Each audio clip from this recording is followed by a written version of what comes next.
What's up, guys? Welcome back to another episode of THB Strength. I believe this is episode, I guess maybe 5 now, if you include the Q&A and talking about Isaiah's training of recent.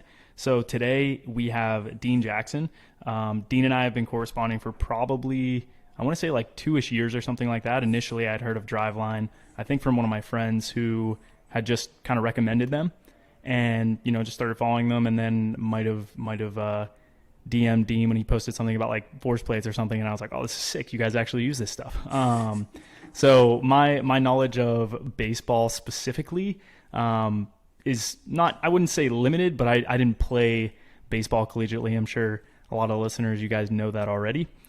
So we have Hunter here. Hunter actually played at Tulane. Hunter, if you want to talk a little bit about your experiences, and then Dean, I want to hear basically your story, how you ended up at Driveline, what you're doing now, all those details.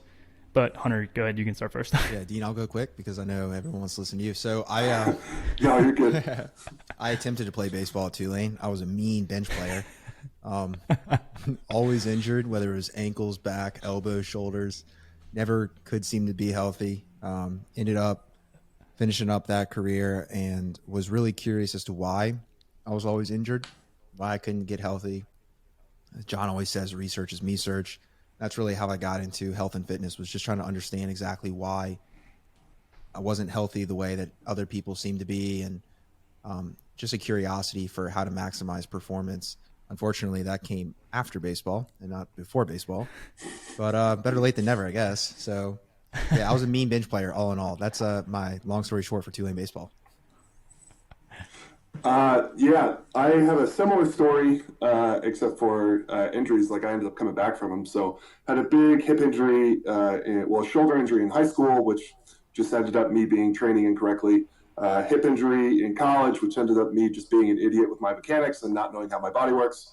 And then an elbow injury in pro ball, which ended up being me pretty much mishandling my on-ramp. And really it stemmed from a misunderstanding of what the throw actually is, and the properties that one kind of dictate performance and kind of dictate safety at the same time. So yeah, similar story in terms of getting hurt all the time, but as John mentioned before we jumped on this, it's kind of something you run into when you're trying to hit like absolute peak performance. Sometimes you break through the wall a little bit and you go a little bit too far. So it's what it is. But yeah, how I got with Driveline, after my hip injury in college, so I threw pretty hard in early college. I was up to 97 my sophomore year, and then ended up tearing my hip labrum, my back hip. Basically, Me too. I've done that as well. Yeah, I have no hip internal rotation, so I've got a huge cam lesion on my femur. Oh, beautiful. Me so too. I've got 0. Yeah. Yeah, I would hold. Yeah, it's literally on my right, it's 0. On my left, it's -3. So I have no hip internal rotation on either hip. Yep. And I would hold external rotation on my back leg for as long as possible. And then I would just shove that back femur into internal rotation. And like, I created a huge amount, like the pelvis would rotate really fast, create this huge stretch in like my obliques, which obviously produces a lot of power. But if you don't have that range of motion, it's just going to break. So that's what ended up happening there. That's how I found Driveline. Oh, sorry. Go ahead. I was going to say, I have to interrupt here. What's super ironic about that is, like, as a 2-foot jumper and a high jumper and a hurler and someone who wanted to do the multi, internal rotation at the hip is like super important. And as someone who understands biomechanics, you've probably watched some of the stuff and you've seen the block foot and the way that your pelvis kind of rotates in 2-foot jumping, and then in 1-foot jumping, seeing the bar drive, or seeing the knee and the hip drive away from the bar and how much internal rotation you get. I force those positions so much, and then also in deep squatting, that like I also am in the same position as you. I'm pretty sure I have maybe 0 degrees in both hips, maybe if I'm lucky. Like I right now, for example, I'm sitting with my legs totally crossed like this, just because that's my most natural position.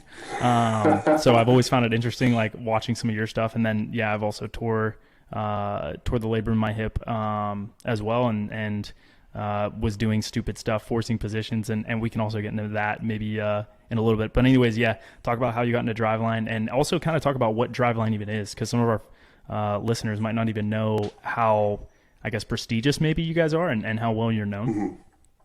So that kind of ties in together. So when I was coming back from my hip surgery, so I punched 97, go get hip surgery.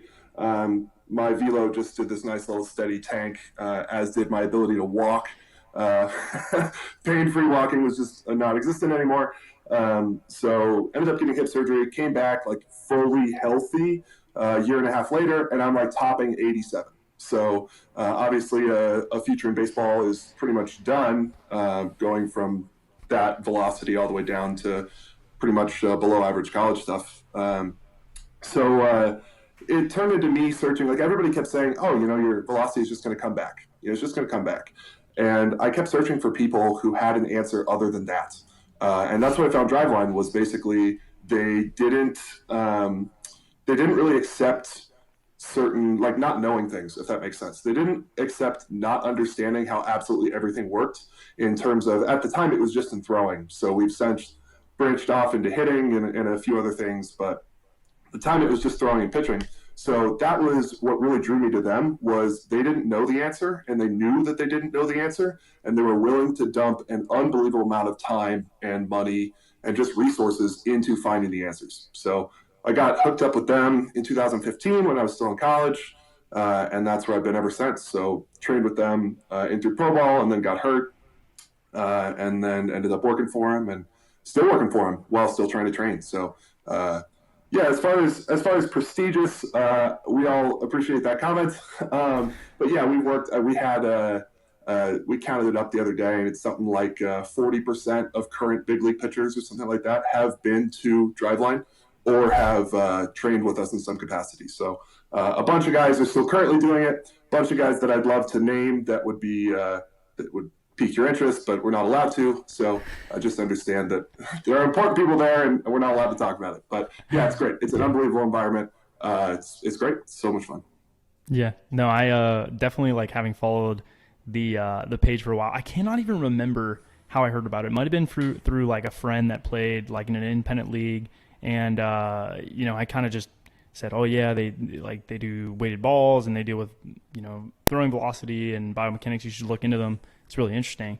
And I was kind of like, yeah, like I'll check it out. And then I started looking into it, and I'm like, oh, this is where I live. This is exactly what I live for. And I started looking at I think you guys at the time were mostly doing like 3D motion analysis, I think, and then started to do more with force plates and throwing velocities, and like there's so many similarities. I mean, in general, like just movement or projecting your body, is essentially the same thing. It's the same physics. You can't change physics just because you're throwing a baseball versus your body into space.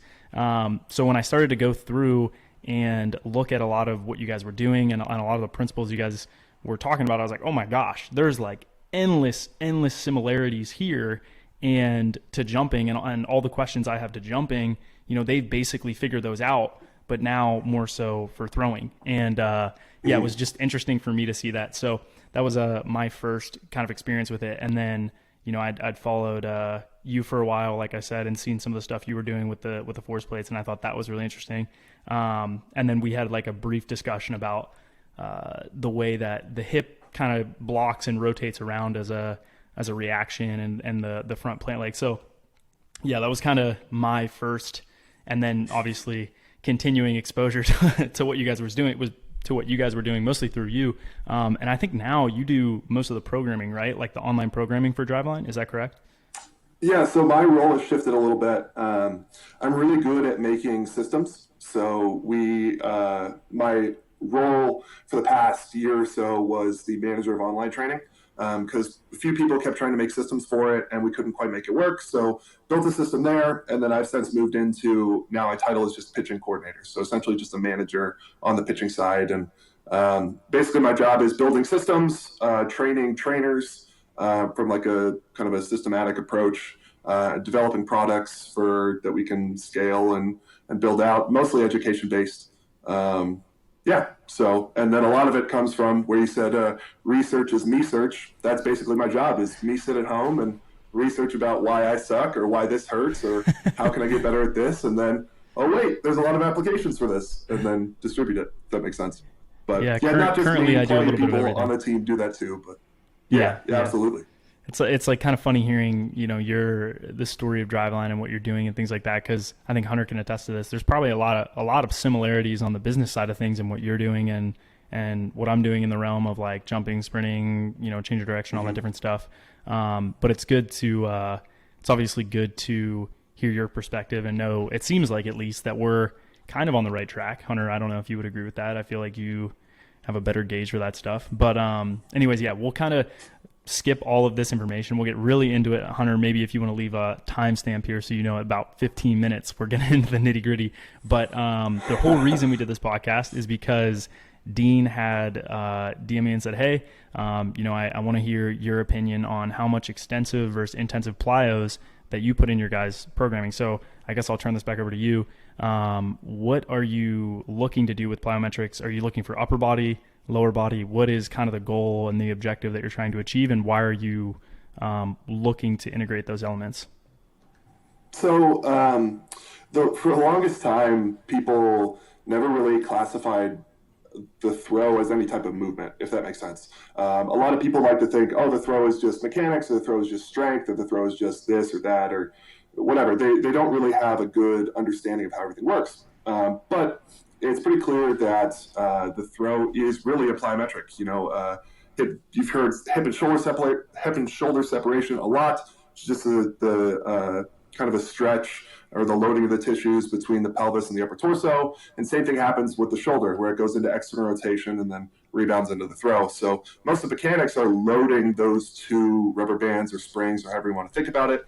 And then most of training is then training the properties of those springs. So I know how our throwing programs were written originally, and it was mainly through what ended up working. It wasn't through the research on what the throw actually does, if that makes sense. So I was taking a look at, well, how can we restructure throwing programs a little bit to be more along the lines of the research of tendon optimization in terms of the adaptations. So obviously looking a lot into Keith Barr and Jill Cook, and going along that route in your own stuff. I've looked at a lot of your own stuff as well.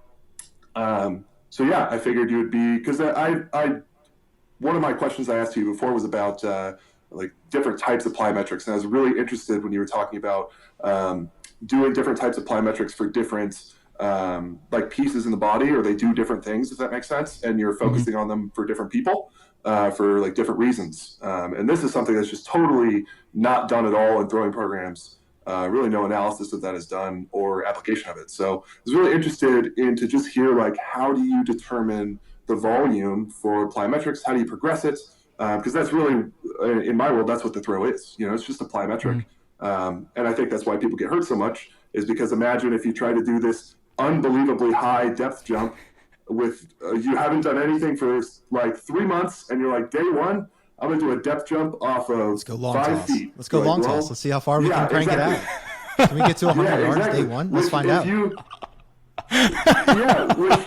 If I was like, yeah, man, let's just do a depth jump off this house, you'd be like, that's a stupid thing. I'm not going to do that. But if we're like, yeah, let's go long toss, we haven't thrown in 3 months, people will be like, oh, that's totally normal. But Perfect. It's like, let's throw this ball 100 yards. It's not the exact same thing, but it's the same thing. Yeah. So, that's where I'm trying to draw the connection, if that makes sense. Yeah, unsurprising why I had nerve damage in my arm. Yeah, it's super interesting. Dude, Hunter, you're a clown, and I love it. It just makes me laugh because, like, in jumping, we see the same thing. Like, people will be like, you know what? I haven't done anything in 2 years. I've been sitting on the couch for about that long, and I guess I'll go outside and try to dunk again. And then you, like, go to try to jump in it, and you're like, oh, I can't jump at all, or you tear your ACL, or, like, you hear crazy stories like that. And that's essentially what baseball players do. They're like, yeah, let's go out back, and we'll try to see how far I can throw this baseball. Baseball players are notorious. Then your shoulder ends up in shambles, and it's like, what are you doing? Yeah. A quick note, just because we're relevant, or it's relevant right now, is just the forces in throwing, though. Like the elbow, how do I want to word this? Like the valgus torque, especially in the arms, like in max external rotation.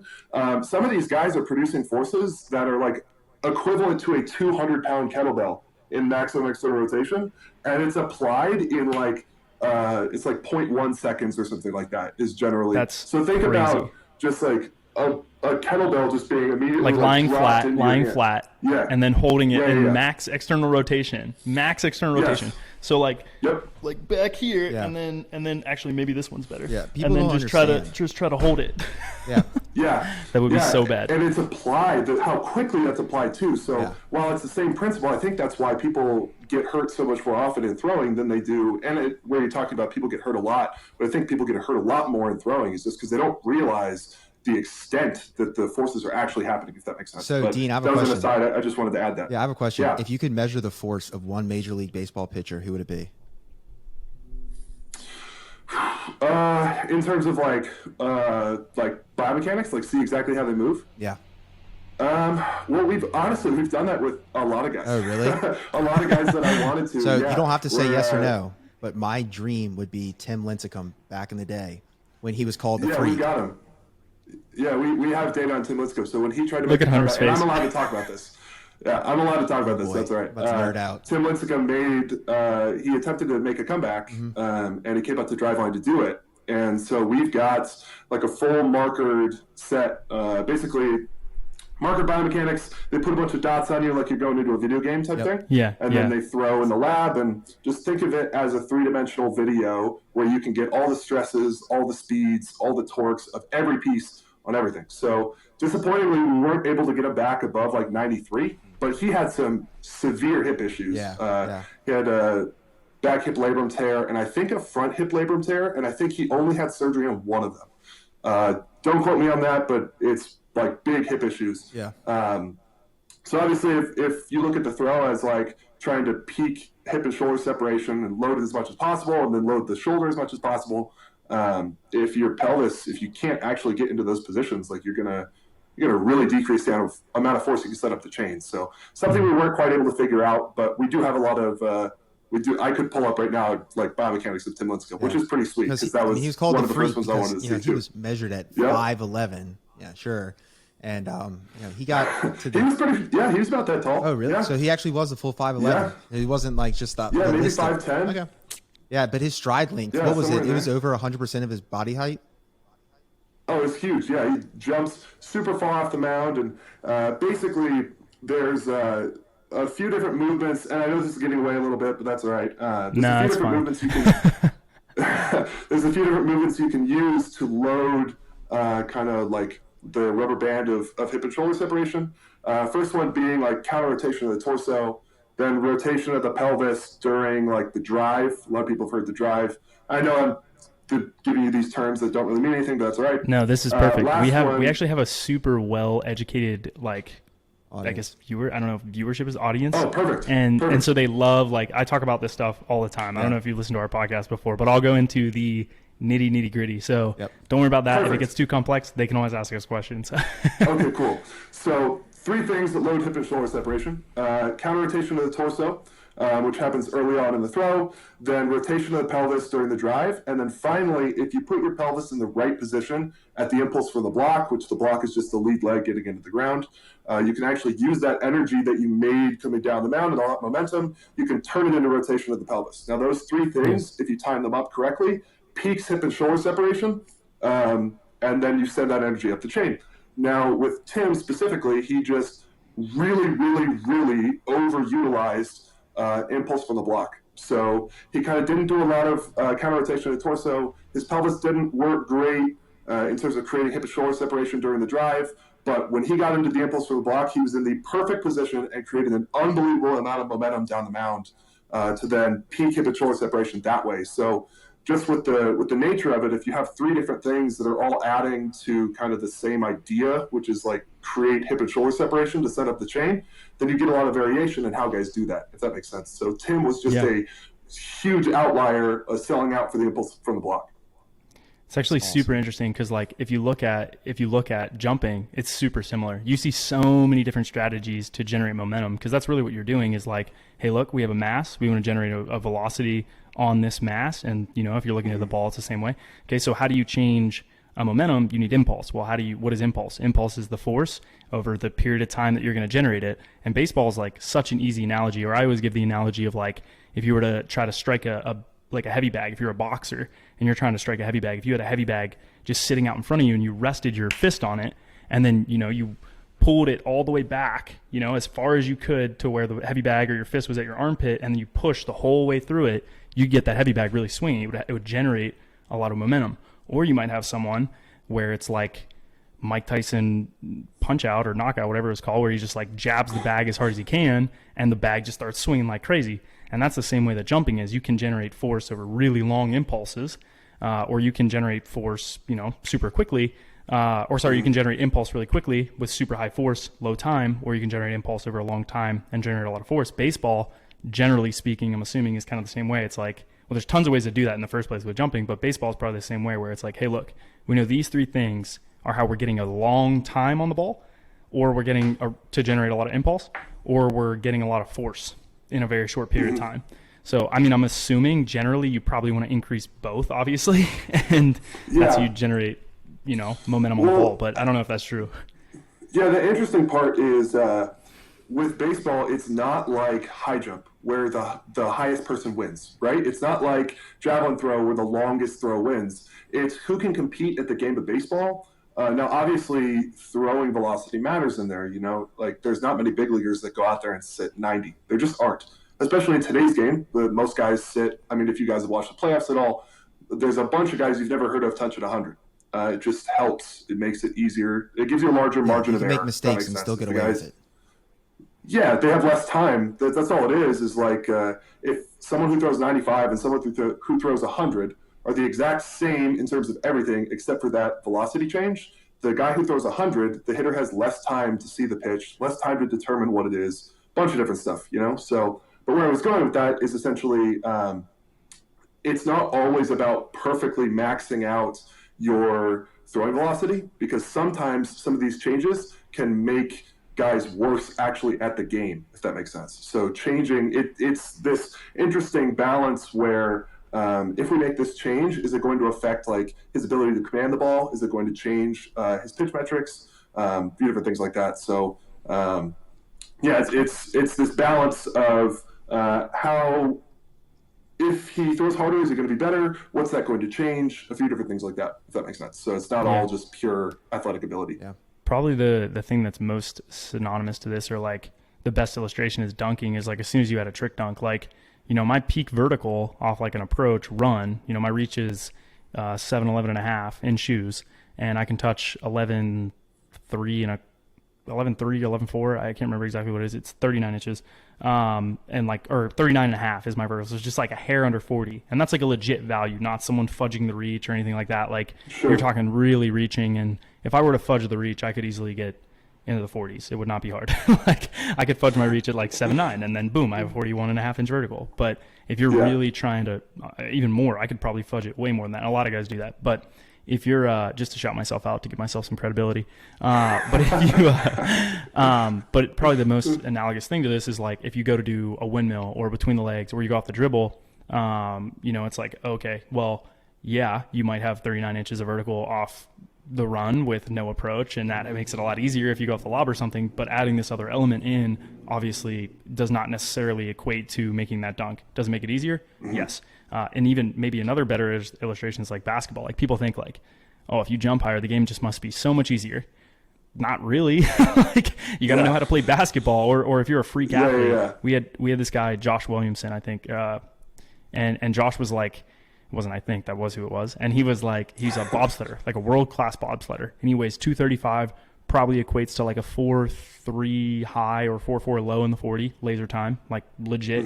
Mm-hmm. Bench presses 225, who knows number of times. He's a giant human with a massive standing vertical. And you're like, why aren't you in the NFL? You played football. Like what happened? He's like, there's a whole sport like where there's so much more than just how fast you can run. Yeah. So it's kind of funny. Yeah. People, obviously, the flashy stuff is what's fun. People probably want to throw the ball hard because it's like when you see a 101 come up, that's awesome. That's crazy to see. But yeah, there are a lot of similarities in what you were talking about to kind of bring us back to, the injury thing. And then also like track and field, understanding how you generate force or how you generate impulse through like a whip and flail is what we call it in shot put, where you get that separation at the hip versus the shoulder axis, and you're doing generation of impulse through like proximal to distal segments essentially. And, the same thing's true for baseball, I would assume. But yeah, I think we had talked about that too, like how the training for baseball was seemingly light years like back. I think for a while people were like, oh yeah, bench press is terrible for you. Like, don't bench press. And I'm like, wait, what? I'm like, and then Dean, I don't know, your opinion on this was like, yeah, bench press actually highly correlates with like your external rotation velocity, and external rotation velocity correlates with your throwing velocity or something like. I think that was the connection. The connection was people think, especially in rehab. So let's say you get hurt, and well, I've been hurt, so I know this. You go into rehab, and they're like, oh, well, you need to strengthen the decelerators of your shoulder because you can only accelerate as fast as you, or like as much as you can decelerate, if that makes sense. They use the analogy of a car, where if a car is going 100 miles an hour and your brakes can only go 80 miles an hour, like they can only stop you from 80 miles an hour, like you're going to crash. And it's like, that's a great analogy, but that's just not the logistics of what happens. What happens is in maximum external rotation of the shoulder, you've loaded the internal rotators of the shoulder, and the stress there is 3 times higher than after you release the ball and then decelerate it, if that makes sense. Of course. Yeah, so no, that makes perfect sense. Yeah, you're looking at the pec, you're looking at the lat, and you're looking at like the front of the shoulder. And those are all the muscles that they tell you to frickin' avoid because, you'll get tight and you'll get hurt and you'll throw slower, all this different stuff. It's like, yeah, after lifting, you may get a little tight and you may get a little bit worse at throwing, the skill of throwing. But once you build up those qualities, then you can get back into the skill of throwing, and it's fine. Also, if you get tight, there's a thing called the lacrosse ball, which is fine, that will help you feel less tight. It's just like, it's hard to... a lot of disconnects. That's how it was for me too. It's like, oh, well, I have the solution if your knee hurts, stop jumping. It's like, that's the worst example I've heard. Of course. That was the worst solution I've got all day. I could have told you that. And sometimes it is jump less, or throw less, or whatever. I'm sure you know that. Sure. But I think that's really just the management of the program. Like, that's all it is. Is like, if you, like, for example, in throwing, if you long tossed yesterday, out to now, if we're going to use the definition of long toss of like throwing really hard, not just throwing for a little bit of distance, because you can throw for distance at really slow velocities. But if you throw really, really hard today, then you can't throw really hard tomorrow. It's just how it is. True, you need to recover. Exactly. So it's not, throw hard less or jump less. It's have a good program that matches your current ability to recover. And then, like, if your threshold for stress is here, then what you should be applying should be like this. It should not be this. And that's when guys get hurt. We needed you at Tulane. On the throwing side for sure. What'd you say, huh? I said we needed you at Tulane. It was long toss every day. Yeah, dude. Yep. But it's like, that's there's actually a guy that Carson Fulmer, when he came to Driveline, he's there right now, but when the first time he came there, we wrote him a program, and he's like, what's this? It's a recovery day. And I'm like, well, I mean, you threw hard the day before, so then, like, today you're going to have to rest. And he's like, oh, I never did that. And in college, he literally long tossed max distance every single day. That's what we're told. Yeah. Baseball players are not very sophisticated trainers. Like, that is true. But for him, it just so happened that he could recover from that amount of, like, from that, where John, we were talking a little bit about some guys are able to do that every day, like a max intensity stimulus every day.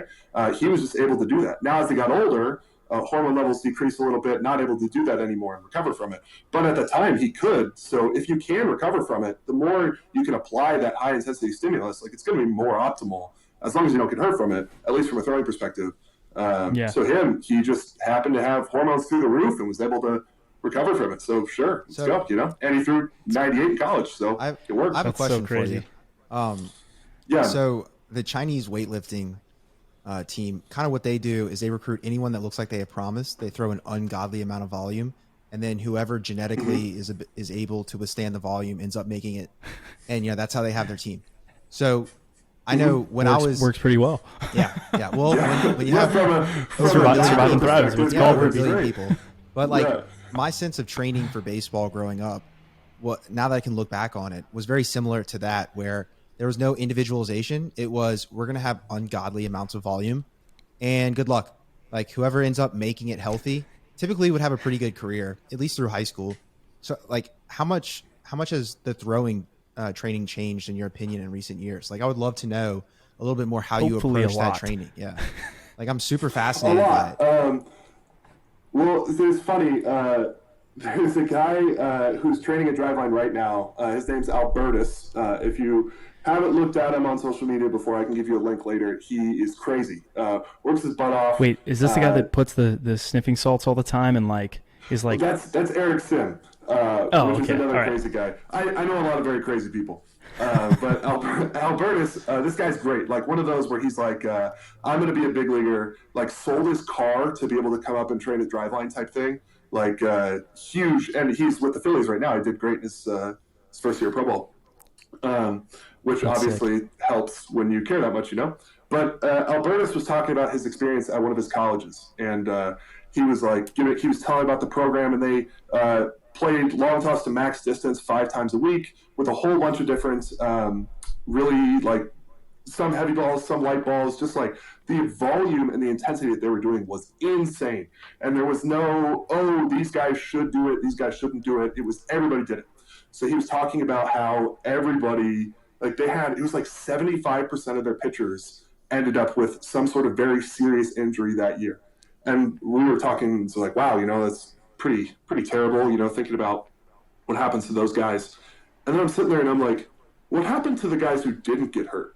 And he's like, oh, they all threw 96. Yep. And I was like, of course they did. Yeah, There you have it. Yeah, that's how it works. So there is Survive and thrive. some Survive and thrive. element to that, but at the same time, it's just not sustainable.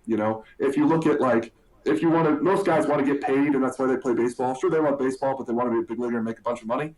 And to do that, you got to be in baseball for to be a free agent, you got to be in the big leagues for 6 or 7 years. I forget the exact number, but if you think about the logistics of that, you got to play all through high school, all through college, a few years in the minor leagues, get to the big leagues, go your 3 years where you're paid minimum wage in the big leagues, and then you got 3 arbitration years, and then you can sign a free agent contract. So this is not a how quickly can I get to velocities that'll put me in the big leagues. This is I need to be able to play baseball at that level for the rest of my life. And when you look at it from that perspective, it starts to take all these really extreme, should I take 2 more weeks in my on-ramp or should I pull down now? It's like you should take 2 more weeks in your on-ramp is just what you should do. Yeah. That's why Nolan Ryan was but so most crazy. guys don't look at it that way. Like Nolan Ryan was able to stay healthy into his 40s. It was absolutely incredible. LeBron James. Yeah. Yeah, absolutely. Yeah, same type stuff. Tom Brady. Yeah. So Yeah. that's really So- encouraging to Yeah. hear, though. I'm very happy to hear that for the sake of all baseball players. I mean, for people that don't understand, I didn't have a serious injury by any means compared to the other players on our team. But by the end of my career at Tulane, I couldn't finish a round of in and out without severe forearm pain, where I was told, hey, look, you just have a muscle that's clamping down on the nerve. It's going to cause uncontrollable spasms in your fingers, and it's just going to hurt like hell. And so I remember finishing in and out. I would literally go into the dugout and just grab my elbow as hard as possible so I could cut off the pain from going down my arm. And that wasn't, and that was just That play sounds through like it. a healthy solution, Hunter. Yeah. I'm glad you picked that as your way of coping. Yeah. That was my way. I just went to the dugout. It was better than some players who, I'm not going to go into other, athletes at Tulane's medical histories. But People let's say they deal had with it much pain worse. other ways. Much worse. Yeah. Yeah. Yeah, of course. Yeah, and there's a bunch of research too, and I hate to hijack this because I really want to get into, I want to learn from you guys, but We have time. Perfect. There's a bunch of research coming out now on, I'm sure you guys have known that researching tendons and ligaments in the past has not been that popular. They mostly look at muscles. But which is recently stupid. they've been doing a lot of look at tendons and ligaments. And there was a study that was actually just done on, they followed a big league organization at the beginning of the year and at the end of the year. And they did ultrasound on their UCL to measure thickness throughout the season. And what they showed was at the end of the year, obviously, the UCL was thicker than at the start of the year. So essentially they made the determination that ligaments actually adapt. And that's do. that's a big thing, apparently. It makes sense intuitively if you think about it. Why would those tissues not adapt if everything else does? The bones adapt, the muscles adapt, the tendons adapt. Everyone's like, well, there's no blood, so it's impossible. I'm like, okay, well, maybe it's not going to bleed if you cut it, but Sure. So that's been a big thing because then that really just opens the door of oh, wait, these structures adapt. So that means inherently training is extremely important. And they have shown a bunch of stuff on tendons as well, which I'm sure you guys are very well versed in. It's like after a certain amount of time off, the amount of like degradation in the adaptations just is like extremely steep. So things are starting to change for the better for like really putting those adaptations at the forefront and like being able to determine when guys are ready to throw, when they're not. How can we like handle them a little bit better so you don't have issues like that where they affect you for the rest. This is a big one that people don't realize, they don't really pay attention to. Is like that nerve issue is never going to go away. It might. Nope, it's still here. But it also might not. Like it's still here. Yeah, exactly. You now have that for the rest of your life. Guys, like I've got a friend of mine who had a shoulder injury in college, and then he's still like we'll be sitting at lunch, and he'll like move his shoulder, and I could tell it's really bothering him. Like that doesn't go away. No. So injuries in check and like developing better systems around making sure guys doesn't get hurt that helps them stay.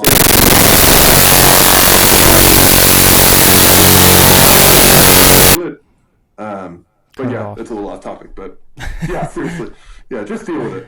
Yeah. No, it's actually really interesting. Like, my interest in tendons has been there ever since I was 14 because, I read a book called Power Plyometrics. Jim Radcliffe, was one of the authors and then a bobsled coach. So like this book, I didn't know anything about bobsled. I was like, bobsled? I was like, why is a bobsled guy writing this? And then I was like, oh, I read the book and I was like, oh, this book's amazing. I don't care if the dude's in bobsled or if Jim Radcliffe, I don't even know who he turns out he was the S&C coach at Oregon. I didn't know anything about, college sports at the time, but Oregon has one of the best track teams of all time. And like, he was working with the football team. Currently one of the best track teams. But their distance team and stuff like that is super renowned. So read this book and they're talking about tendons and all the adaptations. And I'm like, oh, this is great. I love this. I need to get my tendons stiffer. That's the key. I need to get my whole, joint stiffness and all this stuff. I need to like get better, at 14. Little did I know that some of the implications of that would be like 10 to 12 years down the line, or now 13 years down the line is like, hey, this is relevant not just for plyometrics and sprinting and jumping, but it's actually relevant for baseball and it's relevant for javelin and it's relevant for anything, football, baseball, like soccer, basketball. It's like this is everything. This is how you move. This is the force transducer that lets your muscle tug on a bone and then increase the function of whatever motor pattern you're trying to do.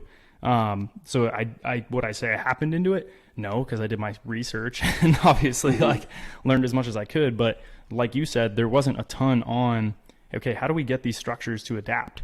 Obviously you can look at, off the top of my head, like Comey's someone that has done a ton in the way of like plyometrics and tendons in the way that some of the outcome measures change with plyometrics. And at my graduate school, we had, a group of people at Northern Michigan that did research on plyometrics and joint stiffness and torque and all these different things. But it's really hard to kind of look specifically at what the tendon is doing, right? If you want to look at a muscle, you put an EMG unit on it. If you want to look at an output, you use a force plate. You want to look at joint velocity or an angle, you do 3D motion analysis.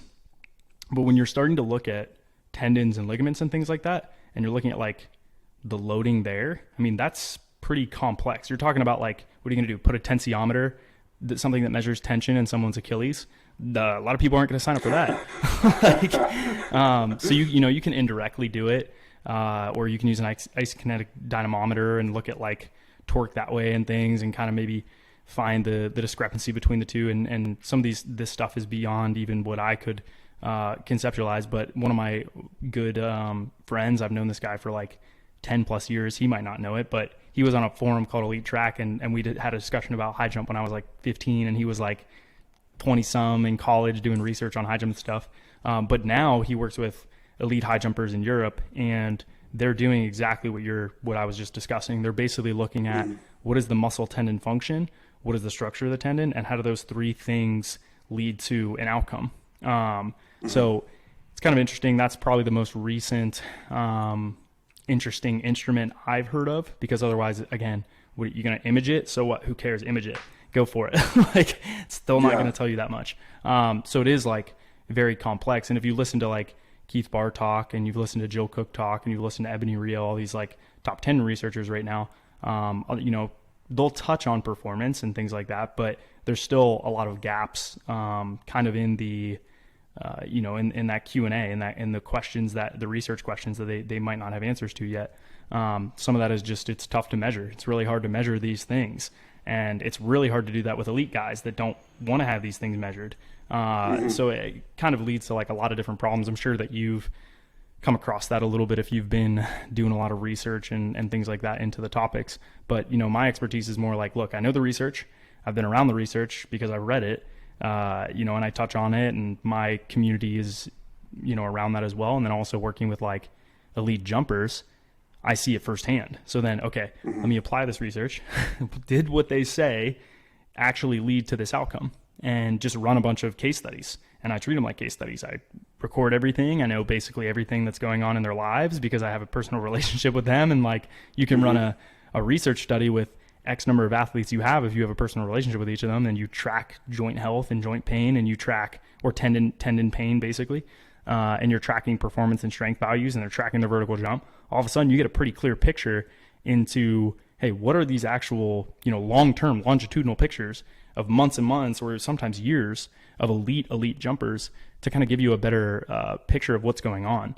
And it's funny, like there's so much misinformation in vertical jump because it's easy to say, oh, I guarantee this will happen. And people are like, oh, sweet, if I do this program, it'll happen. Like, or they'll say the vertical's higher than it is. Is the same thing true in baseball? Yeah, same thing. Yeah. Same thing when you're talking about people cheating their vertical jump too. People you can mess with settings on radar guns and change them too. People do that a lot too. So same thing. Bunch of correlations there. But go ahead. Sorry. Yeah. So this question says, "Who's that man with a huge neck?" That's me, baby. That's what you get. So someone trolling you. Listen to the podcast when it comes out. Anyways, so my roommate just got home. What's up, Lorenz? He's going to be famous through the podcast, just showing up mid-episode. Anyways, so into the question that Dean asked. Dean, we've kind of like jumped around all over the place, but we'll get back to really how all of these things come together, because I really have actually, based on hearing you talk and then also my own experiences, I actually think I have a decent idea or a pretty good idea of what recommendations I would make, and kind of want to hear at least what your feedback is on what I say. But anyways, so I guess you can ask your specific question, and then I'll give you what my lens is of that specific topic. Sure. Yeah. I think it's just going back to, I'm really interested to hear how you determine extensive and intensive plyometrics for guys. One, just like the total volumes of each, how do they progress? What are you kind of doing to determine the volumes and intensities? And then two, which is kind of a side topic, which would be like, how do you determine, where we talked about like different types of plyometrics for different guys? How do you determine which type to do per guy, if that makes sense? Yeah. So at least in jumping, and some of this is going to be different because you're talking about a different tissue. So, when you're looking at separation of the shoulder and hip axis, at least in my mind, a couple different tendons, come to the forefront, or ligaments first off, or I guess really when you're just talking about throwing in general, the really important ones that come to my mind are going to be the ones in the elbow, the ones in the rotator cuff, and then any of the connective tissue, which probably isn't a band-like tendon crossing, anywhere from your chest all the way down to that opposite side hip, all the way through your pelvis. And then you could even say the push-off leg and some of those elements as well. Like, you could really go into the nitty-gritty of it. But the reason I talk about that is because every tendon is different. Every connective tissue is a little bit different. If you're looking at a band-like tissue, like the Achilles, it's going to respond very differently than probably what the fascial connection or connective tissue of your oblique and your abdomen and your pec is, right? Do we know that the connective tissue kind of layers around the muscle and tapers down into a series element component? The parallel elastic components taper down to these series elastic components and make these tendons. Yeah, but the length of those tendons, what type of connective tissue that is specifically like how much of specific, and I couldn't even list them off the top of my head, but I would assume it would be like elastin, or what types of collagen, or how they're bunched and what type of cross-linking that it has, how each of those elements are going to impact its ability to absorb and distribute force, and then also how that tendon functions, because some tendons function like the Achilles, where it's going to stretch and it's going to shorten and it's going to release a bunch of energy. The patella probably does that to a much lesser degree. And the fascicles of the muscle in the quadricep on a one leg jump is going to be very different than what the gastroc and soleus is doing with the Achilles on a two leg jump or a sprint or something else. Like every activity is kind of different. That said, there are some consistencies that we see when you're looking at, and this comes from like the Albrecht, Katie Albrecht, and then a good friend of mine, Thomas Kortenbach, sent me a bunch of different research on that I read. I couldn't list the researchers off the top of my head. So I guess you're going on trust here. But basically what we see happen is like, okay, what tendons are actually doing is they're actually functioning to stretch and shorten, obviously, right? And the muscle, I guess this is more important, in a stretch shortening cycle, in a good stretch shortening cycle, is actually contracting slowly, concentrically, instead of eccentric, isometric, and concentric. The fascicles are actually contracting slowly, concentrically, to tug on that tendon, especially the rope-like ones, so it can store more energy. And then actually what happens is the tendon then releases all that energy while the muscle is still, contracting concentrically. So instead of, because if you were to think about it like this, right? If I'm doing maybe if I just use my wrist as an example, as like my foot on the ground and my Achilles tendon here, obviously those tendons probably don't work specifically like that, but this will give you a point of reference. If you are doing like a jump and you're like a pogo jump or something like that, just angulating at the ankle joint, every time you go down, what actually happens is the muscle is actually shortening when you're going down. That's counterintuitive if you know anything about anatomy and biomechanics, because you would call that an eccentric contraction and assume that the muscle was actually lengthening. But if the muscle was lengthening as you went down, that would put the tendon on slack. You don't want the tendon to have slack in it. So what actually happens is as you're lengthening down, the muscle's pulling to store more energy and lengthen that extension spring. And then as you push up, what happens is this just holds isometrically, and then boom, that tendon obviously releases that energy. Or the muscle will, whatever, might even move eccentrically. So it's this kind of change in what we've always thought happened. So that should change a couple things if you're looking at training, in my opinion. One, you need to understand that these tendons, ligaments are storing a lot of energy. And the primary driver for good stress shortening cycles is not eccentric contraction. It's actually isometric or concentric contractions. So that's one big, blew my mind when I heard it, because you always hear eccentric, isometric, concentric. That's just the order of stress shortening cycle. But that doesn't seem to be the case, at least not for all the fascicles.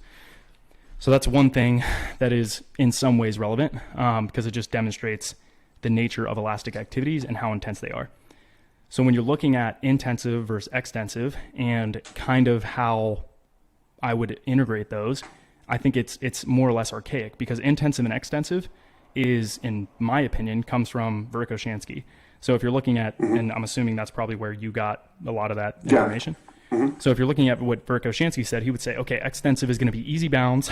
You can read his manual, you can read all the forums, and he's like, easy bounds down the track, or A skips or B skips or things like that. And then intensive is the same thing, but you're going to add a little bit of effort. And then you get into kettlebell jumps specifically, or barbell jumps, and then you go into depth jumps. And initially he did block periodization. So it was just extensive, just intensive, this is to my knowledge and reading the forums and stuff, but you would get different opinions from different people, just squat jumps and just actualizing it in depth jumps, and then your performance.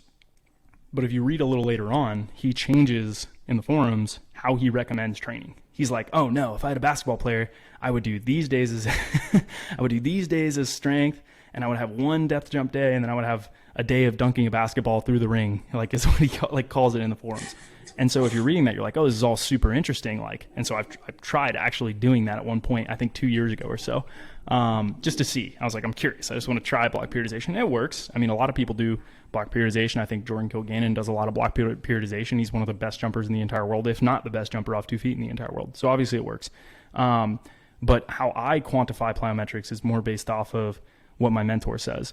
And that is by not putting them into these hard boxes, to say, well, this is an extensive and this is an intensive and this is what this value is. Because first off, plyometrics are incredibly hard to quantify. So if you just say that something's intensive, Well, maybe that thing that you said was intensive because you tried harder was actually double leg. And when you were doing those easy bounds as extensive, they were actually much more intense than what you thought they were. So, and then it's also tendon specific, like a depth jump with no knee bend is incredibly rigorous on your Achilles.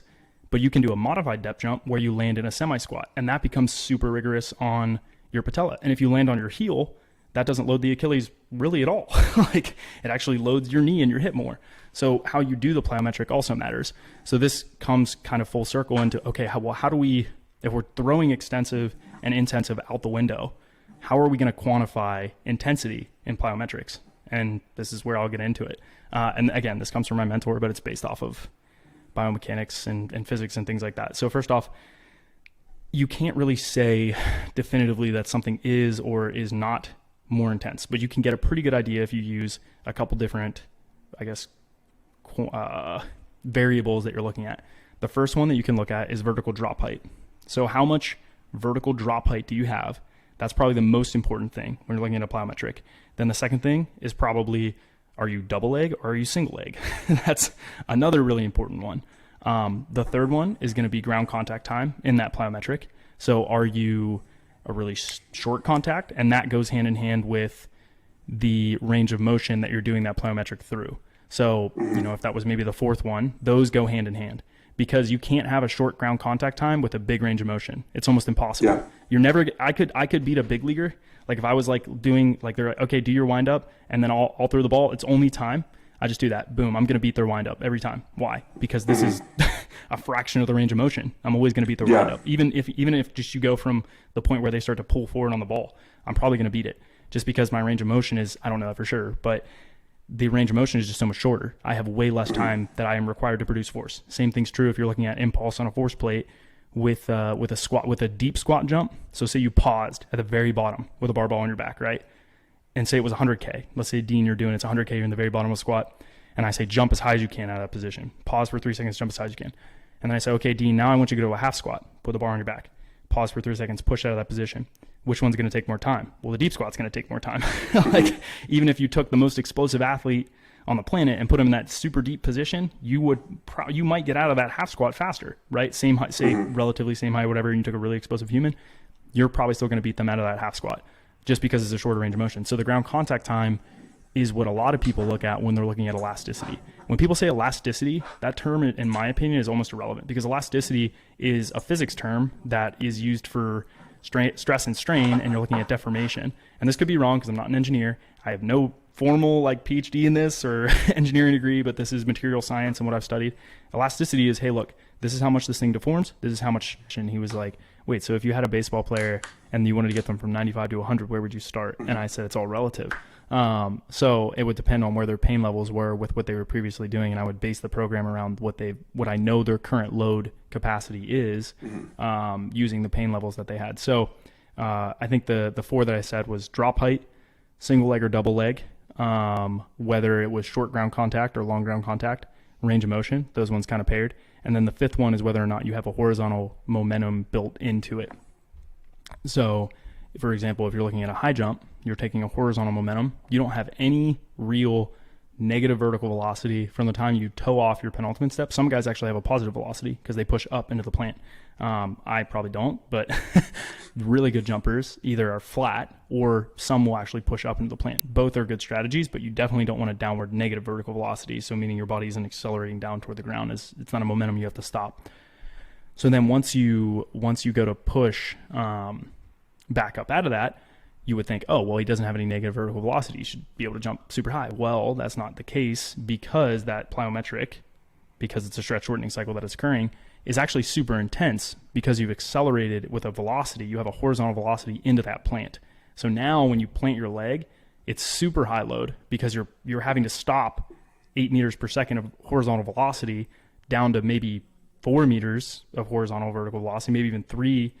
So you've blocked 5 meters per second in 200 milliseconds, or maybe even 160 milliseconds, right? Mm-hmm. So yeah, you might not have you have a vertical, but your horizontal so fast, and you're converting it to vertical so quickly. You're actually stopping the horizontal that much, you're decelerating that much, as well as accelerating vertically that much. up to 4 meters per second vertically with, a given mass, that it's a super high tendon load. One of the most intense things you can do on your patella, because your dynamic strength in your quadricep, that's basically what we call just like your ability, your jump. I don't even know, like jumping ability really is that off one leg, or it's one of the most important things. So yeah, it's a super high load. So when you look at those, whatever 4 or 5 that I listed, you can get a pretty good idea of how to plan your plyometrics accordingly. So if you're dealing with baseball, right, this is how I would more or less do it. How much I think the 3 you said were the block hip, the amount of counter rotation, and what was the third one? Well, that's just like strategies for loading like hip and shoulder separation. So it's like torso counter rotation, rotation of pelvis during the drive, and impulse from the block. It's really just like mechanical stuff. KPIs, I guess. Yeah, kind of like key things performance to analyze on how if the athlete's efficiently loading hip and shoulder separation from a mechanical perspective, if that makes sense. But most of these I would think would be more.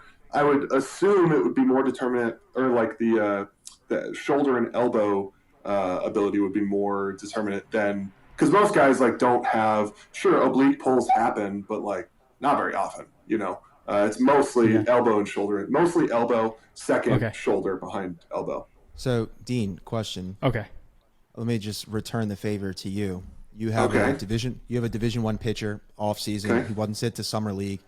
Coach said, take the time off, do whatever you want to do. He somehow convinced him not to ship him off to East Jesus in the middle of Ohio. So he comes to you. Hey, man, I'm sitting 91, 92. I just really need to hit 95, 96. I have no pain when I throw. I long toss 3 days a week. I'm a closer. What kind of training should I do? What kind of program are you going to put me on? Tell that kid.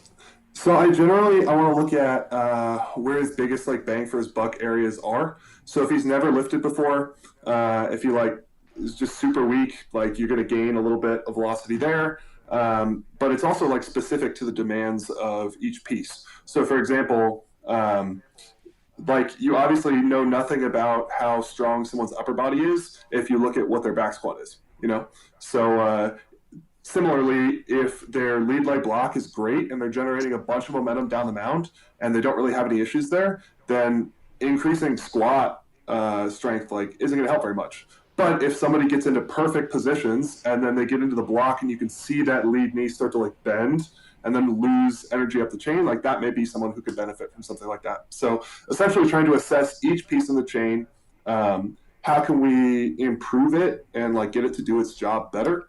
And then also look at it from a mechanical perspective, because most guys don't throw, their mechanics aren't great. They make some really, really important, the really, really important pieces early in the throw mess up. And then when they mess up, they can't send as much energy up the chain. So they may move really fast, but because they may move fast at the end of the chain, but because at the beginning of the chain it messed up, they won't throw as hard. So it's really looking at those, trying to figure out what pieces can we add physically, and then what pieces can we add mechanically. And then if everything is really good on those, then it's just, which is usually not the case. But if everything is really good on those, because we've had a few guys who do that, then it's really about optimizing when you give each really high intensity training stimulus. And it's really about optimizing the recovery from that, if that makes sense. So if your threshold's here, then we'll put you there, and then see how you recover from that. Then we'll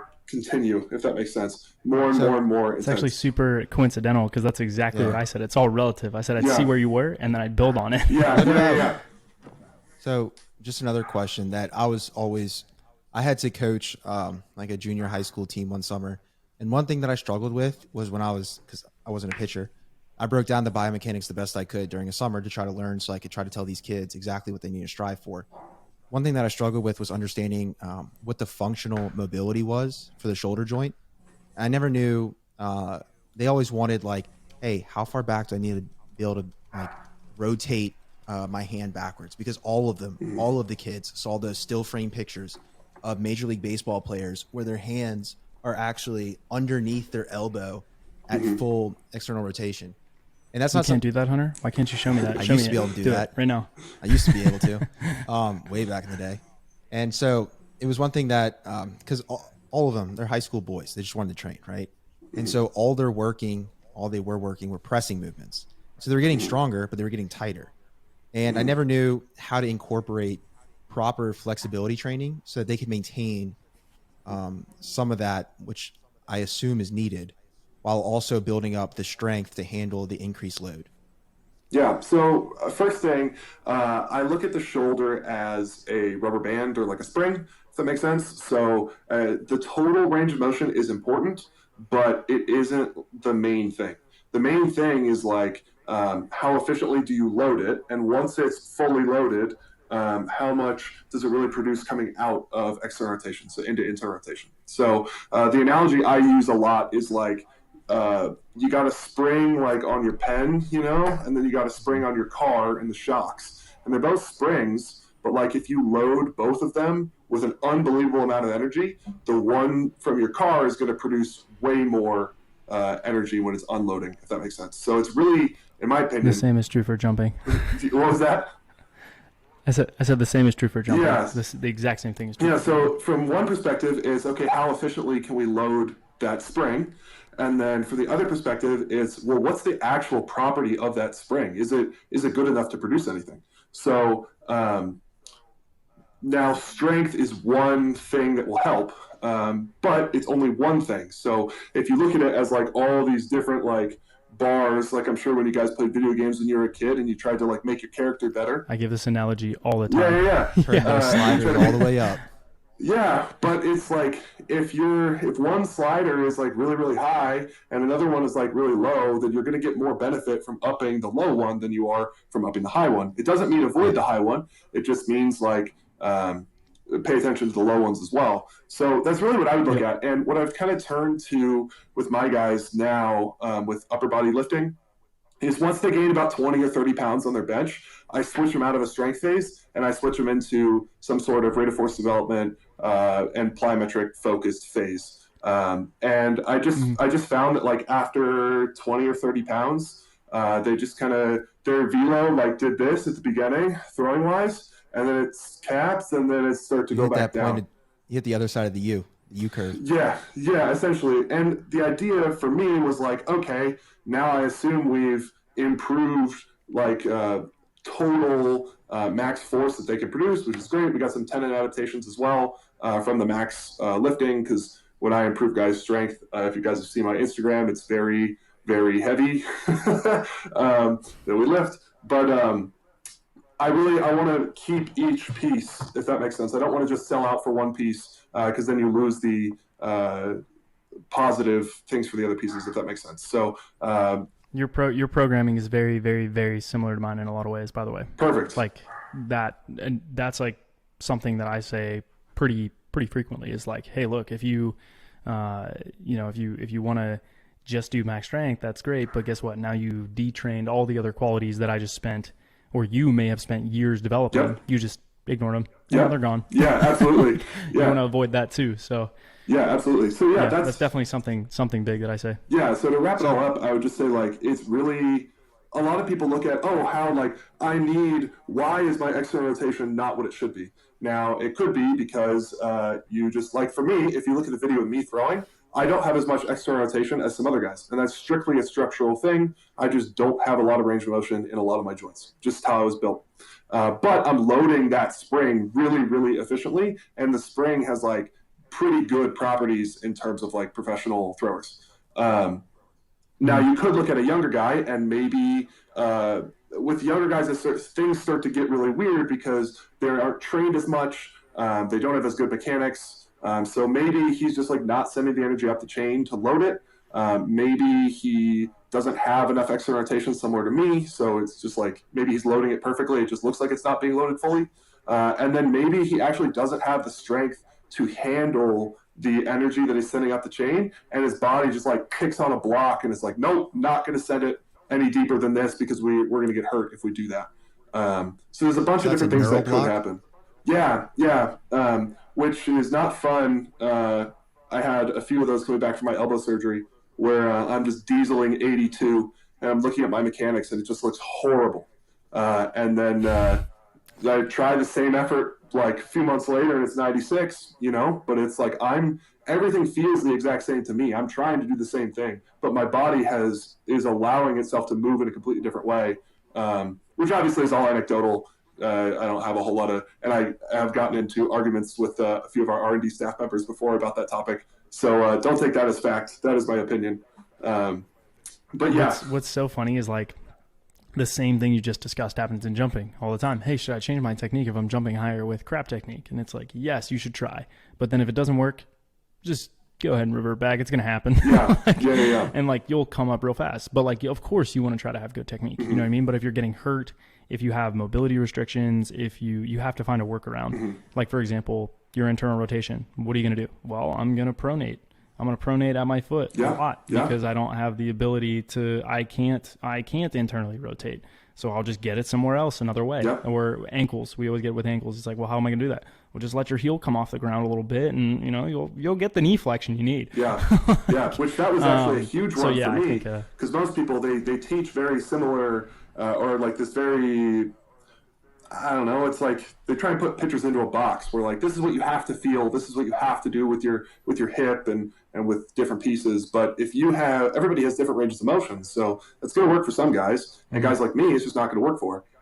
Where Trevor Bauer is a current big leaguer who we have very similar hip structures, and we talk a lot about how things move, and we talk a lot about training, and he trains here in pretty close to my house. But you guys probably experience all the same things. Yeah, very similar things. So it's interesting to then be able to adapt that model of, okay, what are we really trying to do? Well, we're trying to load like hip and shoulder separation with the lower half. Great. How can we do that with the pieces that we're given? Not this, get your heel on the ground, stay in external rotation, feel it in your glute. Like, get away from that. Let's just, what is the end goal? And then how can I use the pieces that I have personally to achieve that end goal, if that makes sense. Yeah. This is like the exact argument I used to run into with like speed and power jumping. I'm like, well, if you look at the large majority of speed jumpers, they all kick their butt when they contact down on the takeoff foot. And like, I want to do that and it looks pretty. So I'm going to try to replicate that. And like, it's like, well, are there other ways that you can just, get your center of mass higher and over the bar? Yeah, there's tons of other ways. But I want to try this one. I want to know. And for me, it was an experiment. Hey, look, is it worth it to convert? Is it worth it to go from a power jumper to a speed jumper? Is it worth it? Tell me. Or is your body just predisposed to that? And it's like, I would say, hey, look, if you want to learn to do this, do it with your other arm. or sorry, your other leg. Do it with your other leg. You want to learn how to be a speed jumper? Use your other leg. You want to learn how to throw this way? Use your other leg. Use your other arm. Maybe that's a better solution. You don't have to ruin everything you've developed on the strong side over the last 15 years. If you want to try to do that, why don't you learn on the other side? It's a completely new motor pattern. You're neurally wired. You'll figure it out. Well, we actually have really good... something that just came to my head is specifically in the lower half, there's some guys who are really linear, meaning they're really like knee extension. They're really like extension dominant, if that makes sense. So knee extension, hip extension, ankle extension. Now, given the model of like the three things that load hip and shoulder separation, they're not going to rotate the pelvis as much during the drive, but they're going to depend a lot on the impulse from the block, like getting the pelvis in the right position. A lot of momentum into the block, send it up the chain. Now, there's some guys who are the opposite, where they're really, really rotation-driven. So they're going to depend a lot on the rotation of the pelvis during the drive and not that much on the impulse from the block. So in trying to get people to accomplish different things, we're realizing that, like, if someone's very extension-driven, that, like, we can't just make them rotation-driven. It's just, like, not really how it works. But what we can do is we can put them in a better position to be extension-driven and then get the things that they want out of the throw. So put them in a better position to then just like, okay, this is what you do. You extend. So if your pelvis is in this position and you extend, it's going to rotate, if that makes sense. Instead of trying to get them in all the positions that guys who rotate get into and then try and get them to rotate like someone who rotates, just put them in the right position to do what they do. And we've had a lot of success doing that instead of trying to make people move differently, if that makes sense. Yeah, I'm sure. I think it's really tough too when you deal with all those planes of movement. That makes it so much more complex when you're talking about like... I was building on that. So we used to have this, it was like this sign at Tulane. It was like, build your swing here, and it was the Hack Shack, and it was like, trust it out there. And it was because in baseball, you have so much movement going on in any one activity or like part of the game that if you're thinking about, okay, I need to keep my hands inside, back elbow collapses, like hands through the ball, drive with the bottom hand, like top hand leads it through, like your swing is going to look atrocious. I want you to think about all of that in a matter of Yeah, And by like the way, 2/10 of you a have to second. hit. Ready, go. Ready, go. And it's the same thing with pitching. Like pitching, you have so much going on. There's so much activity in the body, and it looks fluid at a major league level. But if you were to take a high school kid or someone who just got to college and break down their motion, I'm sure you put them on a mound and they'd just be, they'd have, paralysis by analysis. Like, wait, how many things am I supposed to be thinking about? Like, what am I supposed to feel? And so, I mean, I just said flick the wrist. That's it. Yeah. This part. That's all I need. Yeah. Do this. Yeah. Do this. What some Just coaches keep don't doing seem to this. understand is that like these kids might have thousands of reps in one motion. And so all of a sudden, like throwing 3 new things that they got to feel, like literally the neural connections have to physically rewire for you to ingrain a new movement pattern. And so that's coordination. Yeah. That's literally coordination. That's what you defined. Yeah. It's actually really funny if you think about from a pitching perspective. Most coaches will say, "Oh, if you have this mechanical flaw, that means that you will never be able to throw strikes, or you'll never be able to put the ball where you want it, or whatever." And in reality, if you were to change away from that movement, it's now a brand new movement. So your command's probably going to get worse if you think about it that way. Like the mathematics behind like throwing strikes is if your release trajectory differs by 1 degree in any plane, you miss the strike zone. So like think about pulling. I use this analogy a lot. Think about pulling into your driveway, and if you were able to map the path that you took to pull into your driveway, which you do every day, and every day it's going to be different by like 5 to 10 degrees every day. Yeah. And you're expecting college kids or even like professionals to be able to repeat this unbelievably complex movement at extremely high intensity with multiple different pitches, which are then different movements in themselves, within a less than 1 degree of variance. And even if at 1 degree, you still throw a ball. So it's like shout out at Mariano 43 Rivera, degrees right? of variance. That's why he's a Hall of Famer. Yeah. Everyone go look at an overlay of Mariano Rivera pitching. You literally can't tell a difference. One ball moves in on you. One ball moves away from the plate by like 6 to 8 inches. Good luck. Yeah, good luck. Yeah, absolutely. But yeah, That's crazy. Yeah. Well, yeah, I mean, we've covered like a ton of information, and we haven't even really covered the thing that you wanted to talk about. Yeah, sorry about that. I appreciate talking with you guys. Apologies. This is great. Yeah, no, it's great. Yeah. No, yeah, it's actually, I knew you'd have fun. I was like, Dean, you'll really enjoy it. I was like, just trust me. Just come on the show. I'm kidding. I thought it would be really good. I was excited. I told you, I think we both agree. We're like, yeah, I'm really excited to like see how this goes. I think we'll have a lot to talk about. And it's actually funny, like how many similarities there actually are in the way that we approach training and the way that we approach the nervous system, the muscles, recovery, all those things. And so, yeah, it's good to finally be able to sit down and then talk it all through and be like, oh, I wasn't off base on all this stuff that I actually observed in my sport at a super high level, and that you're also observing with major leaguers at a super high level. Maybe someday I'll be lucky enough to work with someone of that caliber. But yeah, no, it's definitely been a good conversation. We'll have to either do another podcast or part 2. Yeah, either that, or what we can do is I'll get on a call with you separately and specifically answer those questions. Yeah, sure, man. Yeah, whatever. Yeah, but I'm going to close it out here just because we're pretty far through this. So thanks for listening, guys. Be sure to like, subscribe, comment. Make sure you follow Dean on Instagram. Dean, what is your at? What is your It's at tag? XX Can Flex. So DOUBLEX CANFLEX. XX Can Flex, which is a whole other story in itself. Don't worry, we'll get to that another time. I'm looking at it now. It's We'll worth get to a that. follow. I always He puts forget up serious weight and throws a baseball very hard. So if you like either of those things, you'll like his Instagram page. If you like training, you'll like Dean's stuff. If you're a nerd and you follow me, Yep.